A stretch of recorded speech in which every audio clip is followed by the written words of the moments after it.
En estos azarosos tiempos de gran emigración para los venezolanos,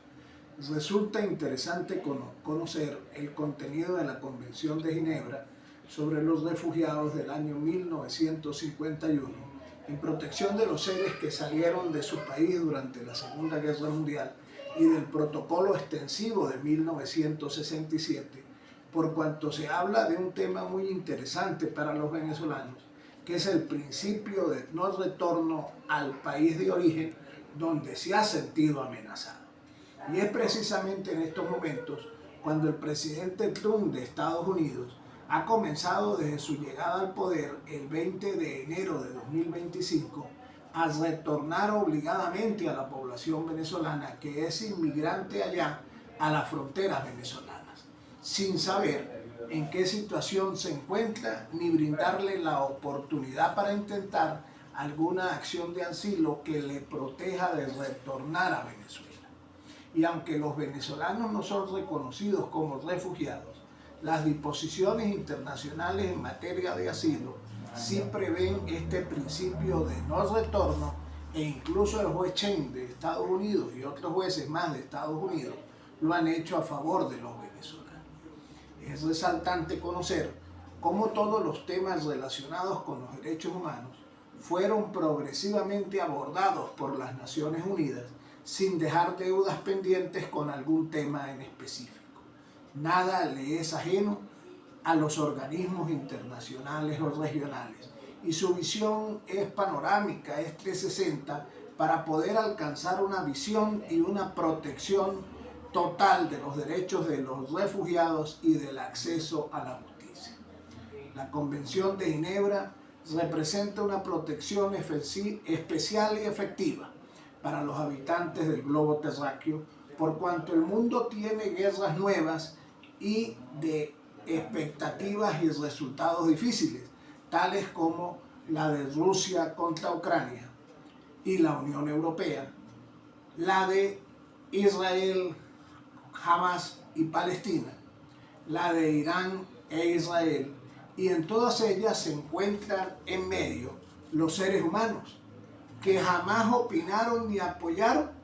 estos enfrentamientos armados. Así que lo primero que viene a la mente para los habitantes de los territorios de estas naciones es la necesidad de emigrar y buscar nuevas fronteras, los cuales en escasas oportunidades pueden tener éxito para los pueblos que buscan refugio en otras fronteras y horizontes. Pero lo cierto es que la mayoría de esos desplazados son rechazados,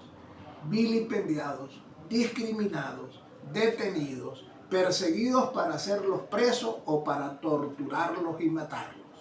Y es ahí donde surge la necesidad de sus derechos como seres humanos, aunque requieren previamente ser calificados como refugiados. Por cierto, el artículo 1 de la Convención de Ginebra de 1951, y que luego fue modificado en el protocolo de 1967, dice que el refugiado es una persona que debido a un miedo fundado de ser perseguido por razones de raza, religión, nacionalidad, membresía de un grupo social o de opinión política en particular, se encuentra fuera de su país y no está dispuesto a servirse de la protección de ese mismo país, o de quien, por no tener nacionalidad y estar fuera del país, de su antigua residencia habitual, como resultado de tales eventos, es incapaz, debido a tal miedo, de estar dispuesto a volver a este. Ahora bien, respecto al Estatuto de Roma,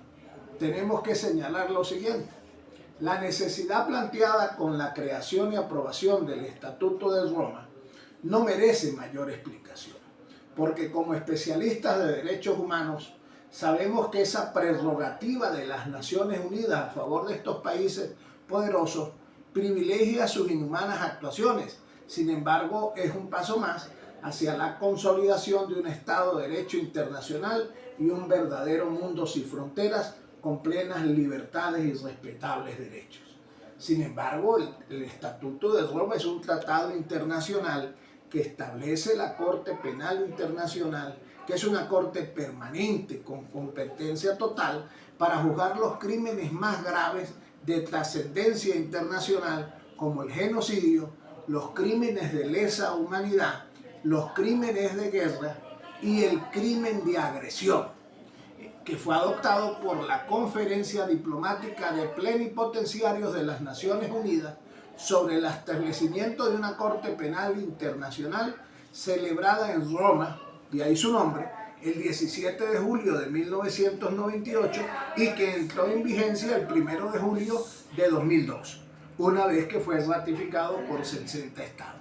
Su alcance o competencia se extiende a los siguientes ámbitos. La Corte Penal Internacional tiene competencia para investigar y juzgar crímenes cometidos en el territorio de los estados partes o por sus nacionalidades, así como crímenes que sean remitidos por el Consejo de Seguridad de la ONU. El estatuto define los crímenes bajo la jurisdicción de la Corte Penal Internacional: